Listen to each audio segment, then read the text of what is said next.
All right. Okay, welcome back, everybody. Thank you so much for joining Melissa and I today as we talk about the joyful, messy part of the practice of writing, the practice of creating, and all that that entails. If you're new to the writer's block or you're watching this replay later, Melissa has taught for us a few times, and she's also been a host for us a few times. It's always really fun and easy to talk to Melissa about all of the ways that she looks at the artistry, really, of writing and speaking and teaching. So, Melissa, thank you for joining us today, and tell us a little bit about this whole idea of the joyful, messy discipline and practice of showing up to write every day.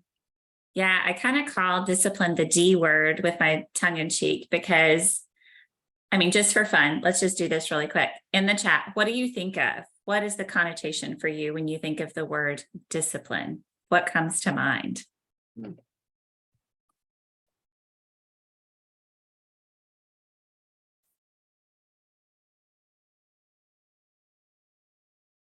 Sweating, sweating, fitness, being in trouble.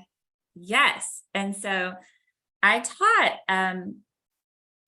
before on writing routines for writers, and one of the sessions was on discipline. And in that one, we really were mostly just talking about showing up to be faithful to implement your routine. But today I'm going to talk about discipline in a different way, but I call it the D word because of what y'all put in the chat, right?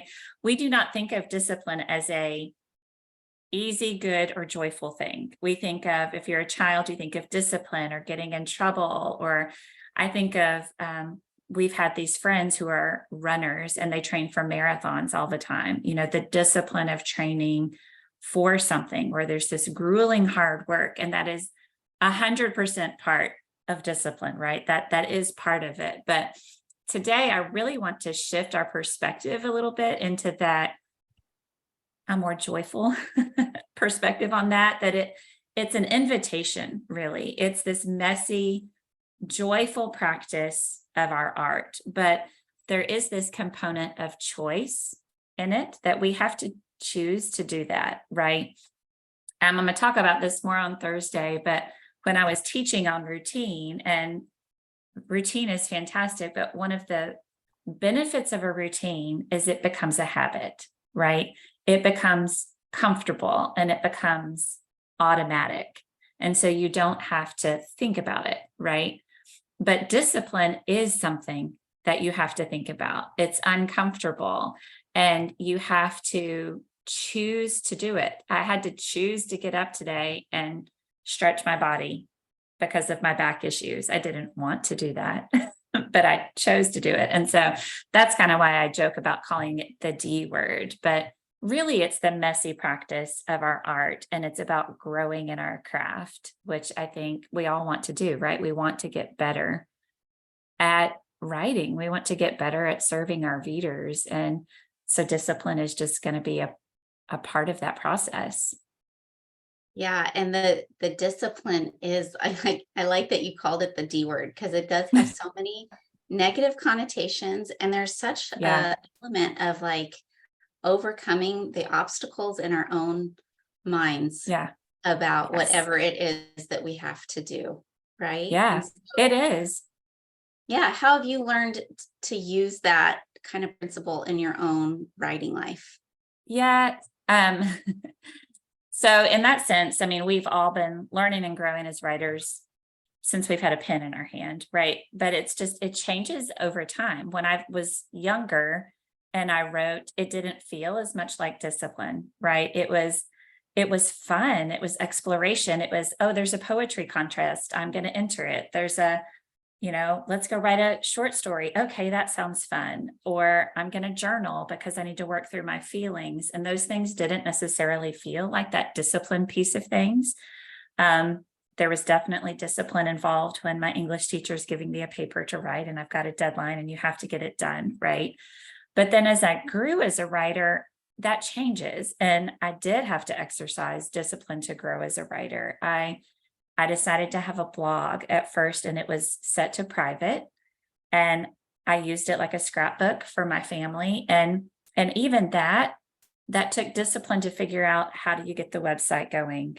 How do you write regularly on it? But then choosing to write for a reader, that took courage, right? What am I saying that anybody would want to read? They don't necessarily want to read about my children. So what are the things I'm saying that I could hit publish on that would be public? That takes discipline, right? To think through those things and figure out, what does that look like? If I'm writing a scrapbook for my family, that's going to look one way, but if I'm writing for a reader, that's going to look a different way. And that experimentation process is part of discipline. That learning process is part of discipline. So for me, it's like this growth arc, right? My 13-year-old son is, growing right now all the time. So his joints ache and his legs are sore because he's growing. But the achiness is a sign that his body's doing what it's supposed to do. And so for me as a writer, that achiness and that discomfort in trying new things and building a website or figuring out how to write for a reader or hitting submit the first time when I wrote something that I was hoping someone else would publish, it hurts, right? Yeah. It's a little achy and it's a little uncomfortable. And there's the discipline of that is choosing to do something is hard, or choosing to do something that maybe even is outside of your control, right? When you hit publish on a post, you have no idea how people are going to respond to that, whether that's positive or negative, or whether the magazine or publisher is going to say, hey, you really are a great writer, we'd love to publish your words. So for me, that discipline has looked a lot like failing at things. Yeah. Trying stuff on my website and realizing, oh, that was terrible. Like that isn't going to work, and discipline for me looked like hitting publish on a blog post and then resisting the urge to go back and take it down. I'm sure every single one of us have felt that. You hit publish and the words go out there into the world and you immediately want to retract them. No, I actually don't want you to read those words, or Yeah. I don't, I'm terrified of what the response is going to be. And so it took discipline to say, no, I'm going to leave those words out there, come hell or high water or something good. I'm going to let them sit there because I'm going to grow as a writer by choosing to do that. And I'm going to look at my notes. You Go said ahead. something interesting earlier, and you've made a couple of really good points. Just the fact that number one is that discipline is really kind of synonymous with courage, and that a lot of times the discipline is being courageous to do things that are outside of our comfort zone. And then also that it's really where the growth happens, like you're talking about your son and the growing pains. And I think that's kind of a new, not new, but kind of a different slant on the negativity that we sometimes assign to discipline, is that really it takes courage, and that's where growth comes from. Do you think? Yeah, it does. And so my son is a very sensory person. And so all of those achy growth pains are very disturbing to him. Do I need to go to the doctor? Is something wrong with me? I'm like, no, this is healthy. This is natural. This is good. This is a sign that your body's doing what it's supposed to do. And I think we, as humans, we are going to lean away from discomfort, right? We're going to say, if I'm feeling uncomfortable, or this is hard, or this is difficult, then maybe something's wrong. And what I'm proposing is maybe something's really right, that this discomfort that you're feeling is the growth of you as a writer. It is. So here's an example, a painful example. My old blog, I pulled all of those posts down and I still have them, but I've shifted so much in my writing that they're not on my new website. But I was looking for some content that I wanted to pull back out. And so I was reading back through some of my old posts, and They were from early on in my writing, and they were not good. They were not beautiful, and they were not well written. And at first, I was really mean to past Melissa when I was reading those posts and started going, am I even a writer at all? How could I have even hit publish on that? That was terrible. But then I realized, no, that woman, that past Melissa, she was courageously and fearlessly hitting post. She was courageously and fearlessly working out her message. And she didn't have all the tools in her toolbox that this Melissa has. And this Melissa gets to pull that post back out and say, what new editing skills have you learned? Let's apply that to this post. What new things have you learned about keywords and SEO that you can apply to this so it serves a reader better? And I think that's discipline too. Like you hit on that, Kara, that a lot of this is mindset too, discipline, and how that we're thinking about our writing and how we're treating our words and ourself as we're working through that and going, okay, I can celebrate that I have grown as a writer, that past Melissa and her bad posts, the messaging was actually good, right? The message that I was writing about was good. My ability to convey that message has grown. And that took discipline, and it took hard work, and it took practice. And that's really what we're talking about today, is that messy practice of being willing to be bad at something so that we can get better at it. Yeah. And you would never have experienced that looking back and being able to see improve if you were too afraid to hit post, even when I think about that all the time. I think if any of you have that perfectionistic tendency where it's like, if it's not just right, can't put it out there, that sometimes holds us back from trying, because we're afraid of that moment that you just described, of looking back and going, oh, what if this is cringeworthy in a year, but in a year from now, when I look back on that, where would I be if I didn't put that out? And so that's that discipline and that courage that you're talking about that you wouldn't experience otherwise. What if I had just stuck with journaling? What if I had never said, maybe this would benefit somebody else, and we can stunt our growth, and we can actually even hinder, the ability of God to work through us if we go, no, I'm not gonna do that thing. I'm gonna let fear rule, and I'm not gonna do it. But as we make those brave steps forward and say, oh no, I'm gonna hit publish, I'm gonna write the different thing, I'm gonna pivot, I'm gonna learn something new, I'm gonna take a class on, launching a business, we are positioning ourselves for new opportunities, and we're positioning ourselves to say yes to these things that God is offering us. It's an invitation. That's really how I want to talk about discipline, is really that it's this invitation to practice our art. It's an invitation to collaborate with God. It's an invitation to steward our gifts, where if I had just held that journal and said, no, writing is just for me, it's just private, I wouldn't be here with you guys. I wouldn't have a lot of the friends that I have. I wouldn't have had a lot of the opportunities I've had. And it was scary. And there were lots of times I did want to retract blog posts or quit writing or just go back to journaling and not do any of these other things. But it's saying yes, even when you feel ill-equipped. That's a lot of what discipline is. And how do you do that, especially when there is that fear of failure, that fear of but I may just fail and fall on my face, and so therefore I'm not gonna put myself out there, because I think that's really real. Like you said, you want to sometimes retract that post, especially like maybe even if it's on your social media, like you put something out there and it's like, where are the likes? And you keep checking Instagram, where are the likes? Where's the comments? Like there's a vulnerability in putting that out there. And that's that fear of failure comes in.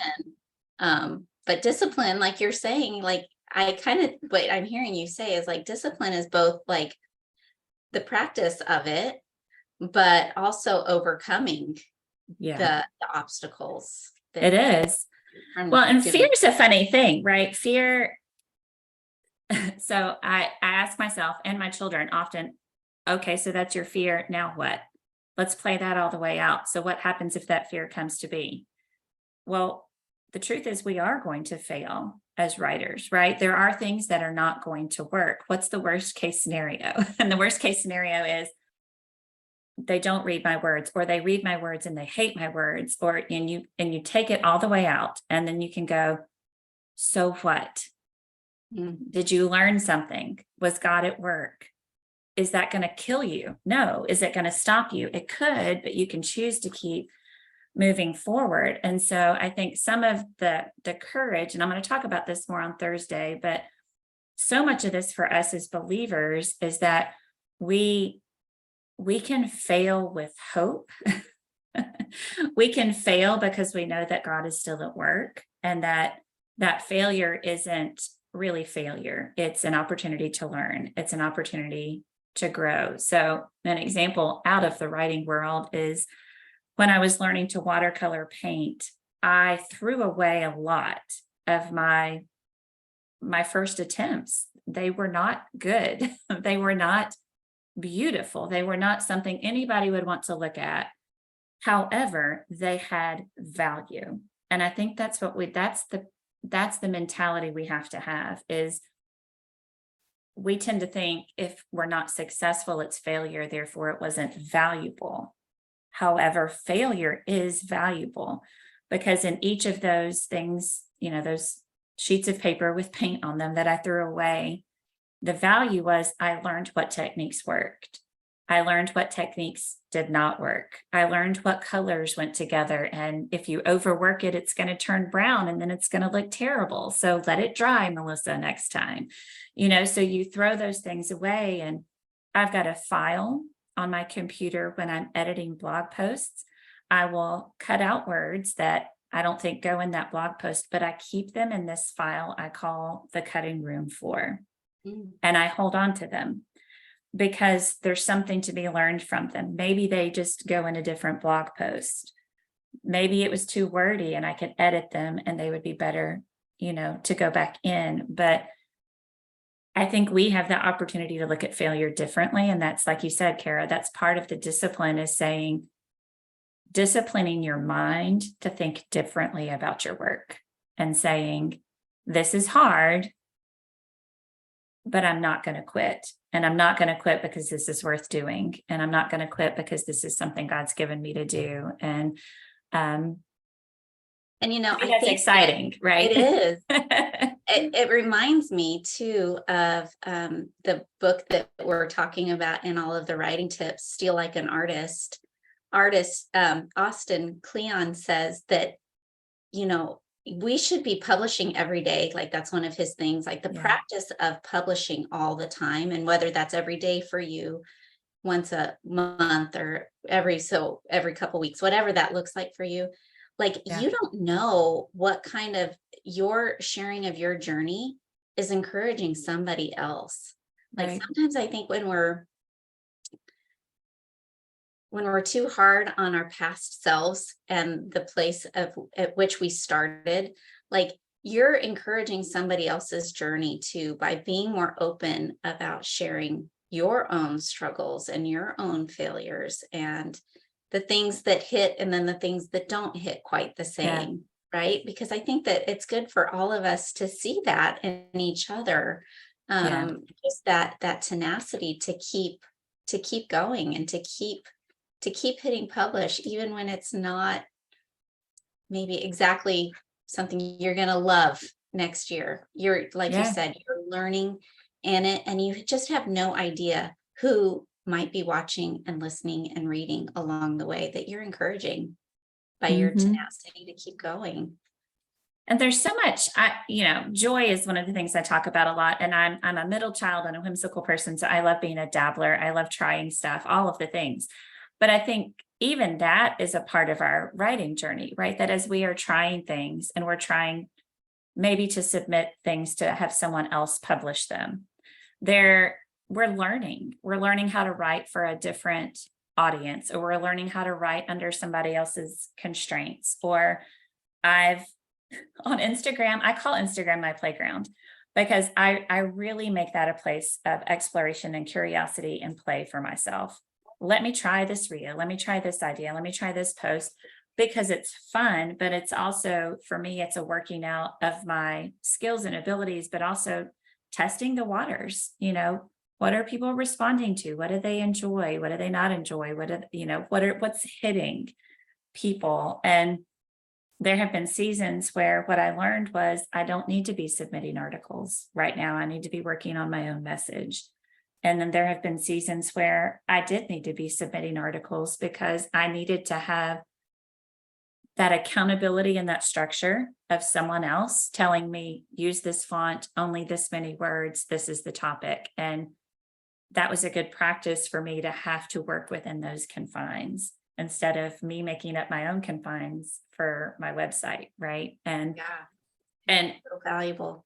and choosing, right. And that's the thing about discipline, this messy practice, is we get to choose that. I get to choose to take a class on writing or read a writing book and then learn a new skill. And then, do I want to implement it or not? That's a choice too. So, it's messy, beautiful work. And I think we get discouraged from it because it doesn't immediately yield fruit, or we can't see the fruit it's yielding until we're further down the line and we look back and go, oh, wow, I've really grown as a writer. So that's why this is valuable too, this community where we can cheer each other on and say, wow, when you first joined Writer's Block, you didn't have a reader, but look at you now, you've really honed your message, and we can celebrate that with each other and say, hey, you're putting in the work to become a better writer. Yeah. Celebrating all of those little wins. Yeah.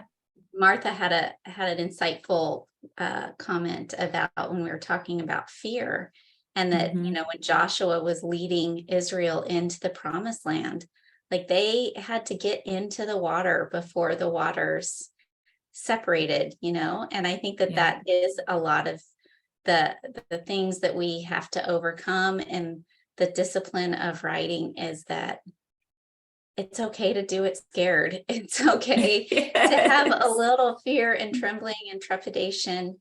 But like Melissa said earlier, like, what's the worst that can happen? Like, the so what? Like, really? Do you think everyone is paying that much attention to us, that they're focusing on every little foible we make? I probably not. Like, I think we Mm-mm. are so much more self-aware and Yeah. tuned into what we're doing, where most people, they're not Or seeing that. not. They're really They're not paying not. that much attention. But I was going to read this quote to you guys. I had found this book. It was free on Kindle Unlimited, but it's called When God Equips a Writer. It's by Deanne Walsh. But this was so on point to what we were talking about today. I wanted to read it. She says, no one is born a great writer. Writing is a muscle that each and every one of us can strengthen. It takes tremendous courage and tenacity to begin walking and working in the direction of our dreams. They often stretch us beyond our current capability and invite us to deeper places of trust and commitment. And I loved that so much, because I know all of us have big God-sized dreams that we're holding about our writing or our work or about our future. And the truth is, we are never going to reach those in the capabilities that we have right now, in the capacity that we have right now. We are going to grow into our dreams because they are God-sized dreams. And so if we have that mentality, then that gives us that courage and that motivation to say, this is hard work and it's uncomfortable and I'm going to fail a little bit along the way. However, I'm excited to learn and I'm excited to grow, because this thing that I'm working toward is 100% worth it. Amen. Amen. That's so Yeah. good. So I know one thing that you talk about, and I've just noticed it in your own writing and on Instagram, and I think you can talk to us about it a little more on Thursday, is the co-collaboration that happens when we create. And you just said it. You just said God-sized dreams, right? Yeah. And I think that that's really true. I think we all have that. maybe we haven't framed it just like that in our minds because we tend to diminish things. But We what does do. that mean? What does that mean to co-collaborate with God? Yeah. So I do love collaboration. This is collaboration, right? Community is collaboration. And we do that. We don't even think about it. We do it all the time with each other and with other writers, with our husbands or our children. We're collaborating, we're sharing ideas. And there's something so energizing about that, right? Because when we're doing that, when I'm with my writing friends here locally and I'm sharing ideas with them, the good ideas get curated and they grow and they develop. And, I get encouragement from my friends, and that becomes something that gets pursued. But then that's also the place where those bad ideas get lovingly set aside. And people say, maybe not this season, or maybe not that way. And that's good too. But with this writing work that we're doing, the first and most important collaboration is with God, right? We simply cannot sustain the messy practice of our art. We cannot sustain discipline over time without God. I don't have the capability to do that. I don't have the tenacity or the energy or the skill set, but that's the invitation, right? Is that we get to collaborate with God, who has infinite wisdom. There is no end to his wisdom. So if I'm seeking him for wisdom about my writing, I can know that there's an endless supply. If I am seeking, energy or courage to sustain this writing life, I'm going to tank out. My capacity is small, but his is limitless. So I'm going to read a few scriptures as we're talking about this, because I think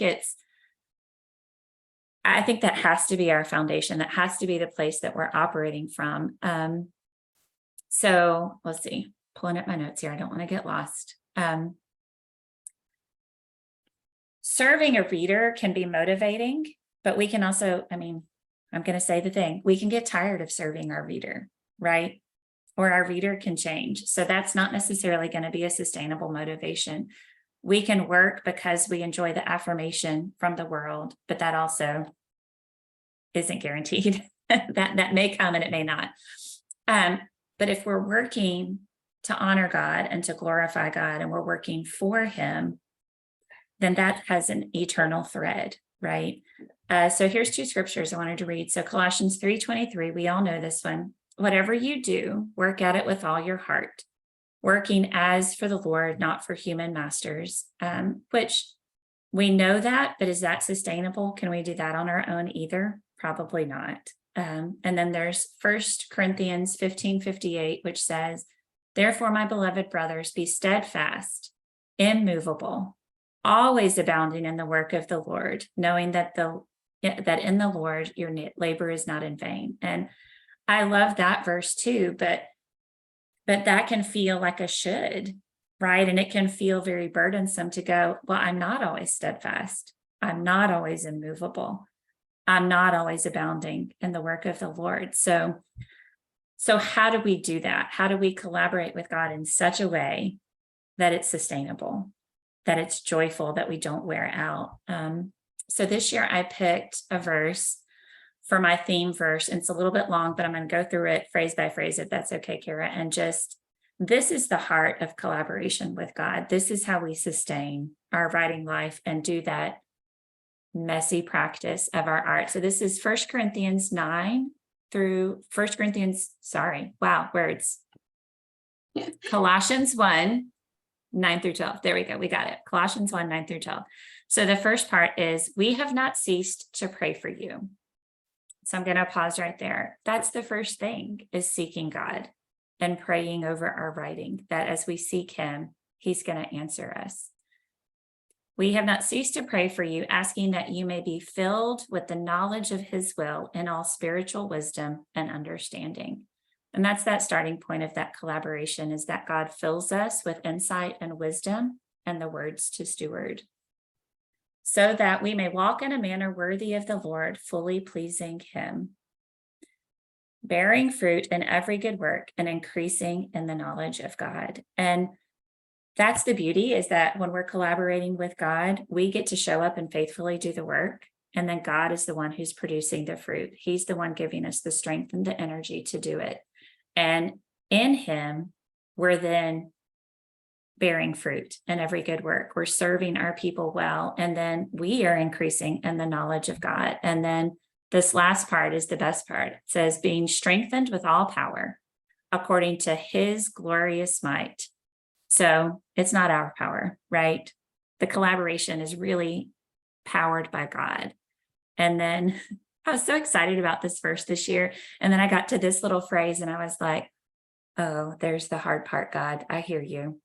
And it says, being strengthened with all power according to his glorious might for all endurance and patience with joy. And I was like, oh, okay.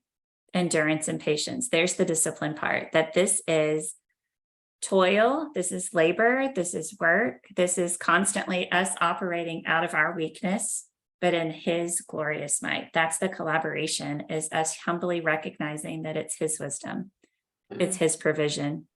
And it's just our faithfulness to show up and go, I can't today, God. I was telling Kara before we got on the call today, it's been a week at my house. Like there's just so much going on and I'm tired. I'm really tired. But God is faithful. And Kara reminded me that's the position, that's the best position to be in, is when we're not equipped, when we're not ready.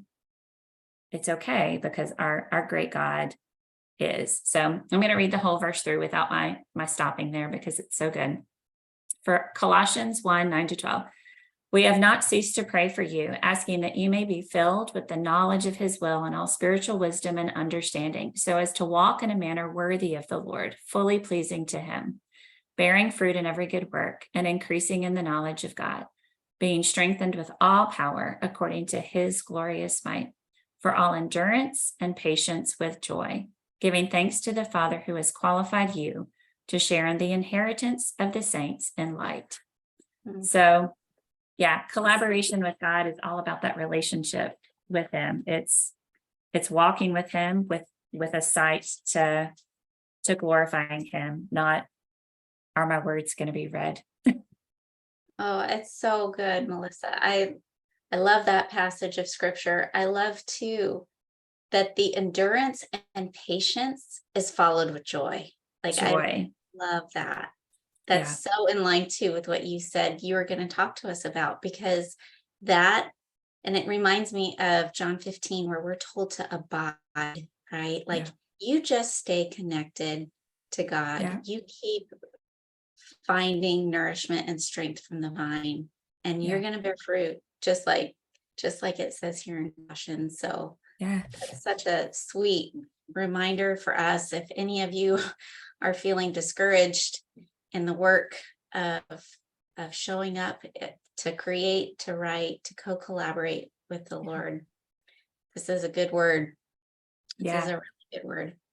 I say all the time, so I write about joy a lot, but I say joy is not a choice. Joy is a person. That when we are walking with Christ, he is the source of joy. It is God the Father, God the Son, and God the Holy Spirit in community together. That is joy. And he invites us into relationship with him. And so, yes, it's hard work. Yes, there will be trials and suffering in this life. We know that. But that partnership, that relationship with him as we're walking through all of those things is what gives us joy. So that's true in our writing lives too. And because each of you are filled with the Spirit and are walking with God, that's what makes this community of writers and believers so sweet, is because we're sharing that. Yeah, absolutely. Yeah. Well, this has been so good. What are you going to talk to us about on Thursday?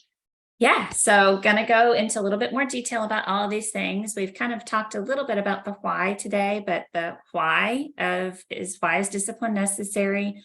We're going to get into the nuts and bolts of how to do it, and then the hope. So the why, the how, and the hope of discipline. So, yep. Sounds so good. Well, I hope you guys have been encouraged and blessed by this. If you have any questions, comments, experiences you want to share, please unmute and let us know. I'm gonna tell on myself right now that teaching and talking about writing and God and all of those things is just like one of my most favorite things. And usually it's easy to prepare. And in an ironic and funny turn of events, this particular talk was very difficult. It required a lot of discipline for me to, like, I printed off so many versions of this and scratched through and deleted and moved. And it's just like, okay, God, I hear you. I hear you. I'm practicing the thing that you're wanting me to talk about. It's like, okay, we like, can do this, God. Be careful what you sign up to teach, right? Like you're going to be the first learner. Yes, that's 100% true. Yeah, totally worth it though. And I went this morning, I told Kara, I finally had a quiet house and I went up into our garage apartment this morning and just spread out all the papers for our gathering today. And I said, okay, God, what do I need to learn from this today? What is it you're wanting to teach me? And then I'll worry about what it is, for everybody else that shows up at the gathering. But if I'm going to talk about collaboration, let's collaborate, God. What is it that I'm not learning yet that I need to learn about this myself? And that's the joyful piece, right? Is that we really do get to talk to our Father, our Creator, and say, okay, what's this about for me and you today? And then we'll pivot and look at everybody else. And so much joy in that. Oh, that's so good. Okay, so I'm going to bust out a song because every time, Melissa, and y'all, this is just part of my quirky personality. So every time you said collaborate, my brain, you can tell my age, is going to Vanilla Ice, and I'm thinking, stop, collaborate and listen. So I was like holding that in the whole time, right? Ice is back for a brand new edition. I knew Kelda would be doing that. I knew it. But the beautiful thing about that is when you were beautifully, poetically, in your wonderful teaching way, talking about co-collaborating with God and all of this. And I love your ESV version, by the way. I had to look that up. That was the version that she used in All Endurance and Patience with Joy, was the ESV version. But as I am thinking Vanilla Ice baby in the back of my mind, we do have to listen when we are co-collaborating with God. Because we can't, sometimes we like to say we're collaborating with God, and God, would you come alongside this? Will you work with me here? Would you fill me, inspire me, tell me what you want me to do? But then we just rush ahead and we do what's already preset in our mind, and we don't actually take the time to stop. We collaborate, but we don't necessarily listen for that still small voice. So, yeah. So you just made a total sermon out of Vanilla Ice, April. That was really, really good. Preach, April. That was so good. Ice, baby. I love it. It's so funny. So I could show you one version of my my notes that I actually had that in my notes. And I was like, oh, I probably shouldn't include that. But I had that in there. I was like, stop, collaborate, listen. I was like, that could be the points of my talk. I got you, girl. That's so funny. But a good point too, right? The listening and being still and not busting through with our own agendas, right? Yeah.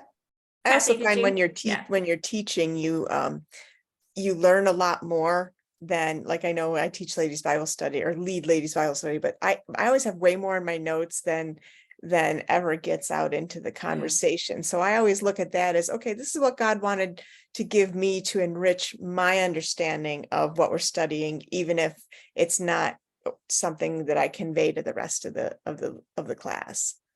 I think it's like a funnel. Like that picture just dropped into my head as you were saying that it is like a funnel. It's like we are opening ourselves up to listen to God, and he's pouring it in, and we're taking all of that in. But the part that comes out in Bible study or in teaching or in our blog posts is a very small portion of all of the goodness that God has poured in. I love that. It's true. Yeah. And then hopefully, when people take the little bit that's funneled down, they take it in a different direction because of their point of view or experience or whatever else. So it just, Yeah, it does. It hits everybody differently. It does. Well, not to get on a soapbox about a hot topic, but I think that's the failure of AI, right? Is like Chat GPT and things like that. Is it's pulling good information. Usually, it's normally pretty good information if you type something in, but that's what it's missing, right? Is that breath of God, that inspiration that comes from that unique outpouring of God in your life, and that He's taking your experiences and your gifts and His word, which is, the anchor, and He's teaching you through those things. And that comes out in such a unique voice. You can't replicate that with AI. You can't replicate that with Chat GPT. If we were, and that could be fun, actually, that could be a fun activity. And the writer's block is, to give us a specific topic, and say, everybody write 300 words on this, right? Each one of us would write a very different 300 words on whatever the topic was, because of our unique voices and experiences and collaborations with God, which to me, that's the exciting thing about being a writer.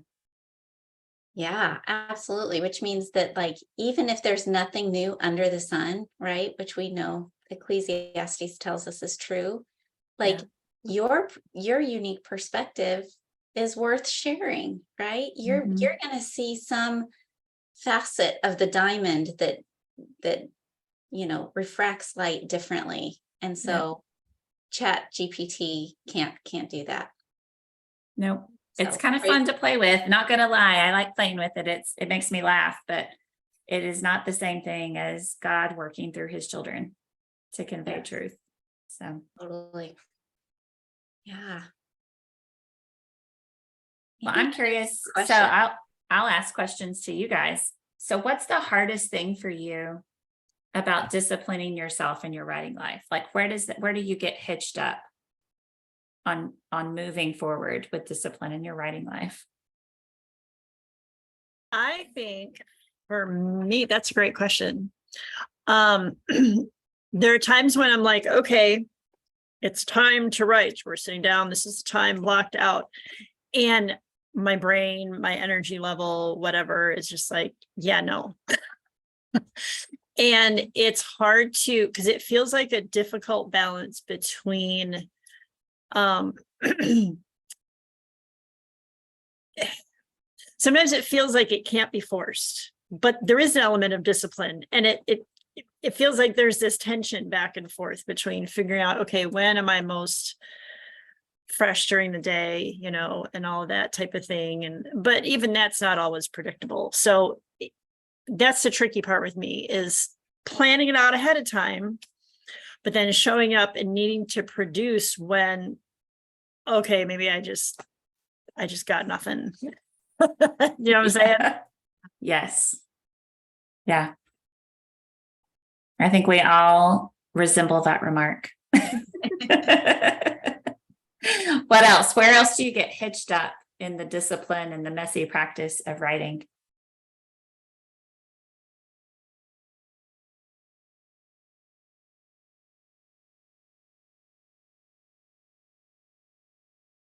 I think sometimes it is just the scheduling. I mean, I've learned to block that time off, but I also I block it off, but I don't necessarily guard it.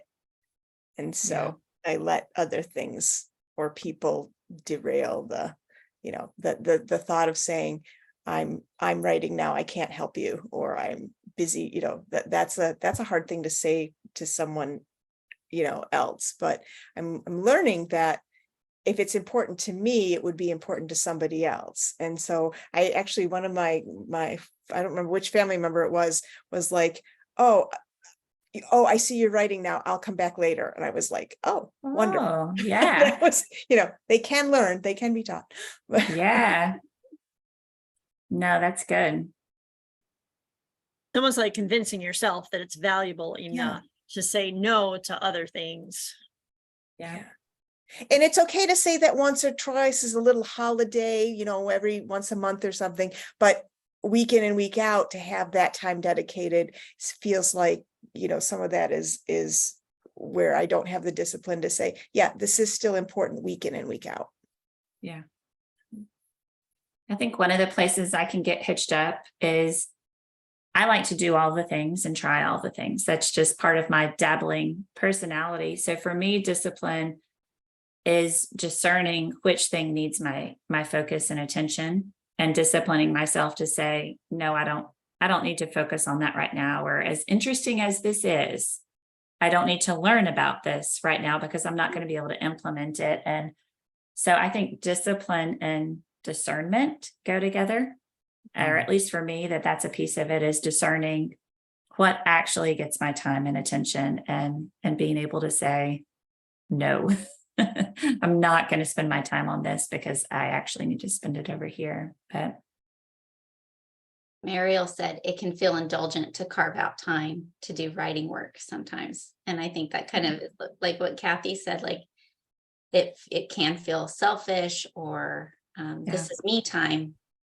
especially for moms or women who are working or have responsibilities at home. Like that can feel like a selfish thing sometimes when other people need you. Yeah, exactly. What I find for me, like writing is hard. Like it's hard to focus in and stay focused. And so if a text comes in, or, oh, let me go check email, like, because that's easier, you know what I'm saying? Or even go to doing the laundry. Mhm. So it's like, no, we're going to stay focused. Yeah. I was looking at my drafts for today's gathering, and there was a lot on the cutting room floor. There were a lot of things that got moved to the to the delete pile. And that's so much of the discipline too, is saying these words are good, but they're not for this, and moving them to the side. And for me, I can organize anything. I love brainstorming. I love coming up with ideas. So that's sitting down with one topic on, and seeing it to the finish. I'm going to not let go of this until it's done. That's discipline too. And for me, I can get distracted, like you said with email, Amy, but for me, it's like, well, I have all these other ideas for these other articles and things. I'm just going to go write all those down. That will be fun. And it's like, yeah, but you need to go do that thing that's less fun. And what I find when that happens, like you get that feeling of, maybe it's not always fun, but it's that feeling of satisfaction that comes at the end when it's just like, if you've trained for a marathon or a half marathon, like all that work is not necessarily fun unless you are just a unique individual, right? But most of us would say like, that's discipline. But what's really great is crossing that finish line and feeling that sense of accomplishment that comes. And so I used to run, and I would tell people like, I don't run because I enjoy running. I run because I enjoy how I feel after I've run. And so I think writing, it kind of feels the same way. It's like, sometimes it's not the most enjoyable activity, but it feels really good to have done it and to have overcome whatever obstacles were in my way to do it. Yeah. It's the same as going to college or whatever training program you take. You don't always enjoy every part of the process, but you enjoy getting the degree or the certificate at the end, because it's like you completed what you set out to finish. For me, I may sit down and not exactly know what I'm going to write, but I just start writing, and my end product may not look anything like the beginning, but somehow when I start writing, but I'm sort of a verbal processor, or, when I start talking is when my brain starts working. So, I mean, there are times when I sit down, like if I'm working on a series, I know what part, I may know what part of the series I'm working on, but I may not know exactly what I'm going to write about. So when I start writing, that's what I love about computers. because I went to college in the days of typewriters and you couldn't make any mistakes. That was a pain. I love computers because you can write paragraphs of things that are wrong, and all you have to do is push a button and you can just, erase all your, paragraphs that are wrong, and you still have something left. And so I just love writing on the computer because it's just great. Yeah. And you can Write make yourself lots to clarity. yes. And then as I write, usually within a couple paragraphs, I sort of know where I'm going. But I mean, maybe not everybody else has figured it out. But yeah. But so I'm when Ron was doing well, you'd edited a lot of things for me, and he's very concise. So that has been a real loss for me. So I'm having to learn more about editing, which I still don't very well, but Yeah. I think it's interesting how there's so many different ways to get into our writing. For me, it really helped me learning from you, Melissa, to plan out ahead, at least the subject. I'm going to write a blog about this on Tuesday at 11 o'clock or whatever. That really helped me, because the hardest part for me is to actually get started. Once I'm in it, the brain patterns take over and I'm in it and I'm enjoying it and I'm getting somewhere and I'm feeling creative.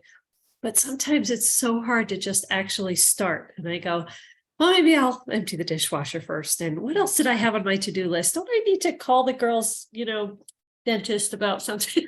I just try to do everything else first. And then when I actually finally just say, okay, there's nothing left, it's time now to sit down and start on what I agreed I was going to do, then it takes over and it's great. Yeah.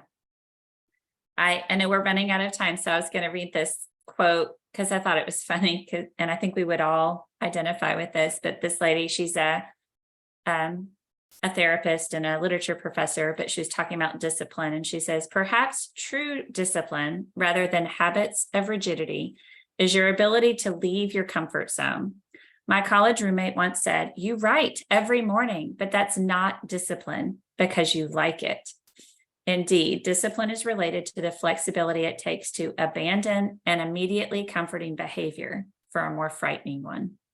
And I thought that was so good, that it's going to be easy for us to default to some of these writing habits or techniques that are comforting and easy, journaling or blogging, but to move to that next level, we're going to have to do the kind of scarier thing. We're going to have to do the submission to a book editor, or we're going to have to, go into the corner of the writer's block where we ask for feedback, and we're going to have to let somebody read our writing and actually be honest with us about our writing. And that isn't comforting, and it is scary, but it's also very rewarding and will yield good fruit. So yeah, that's such a good word.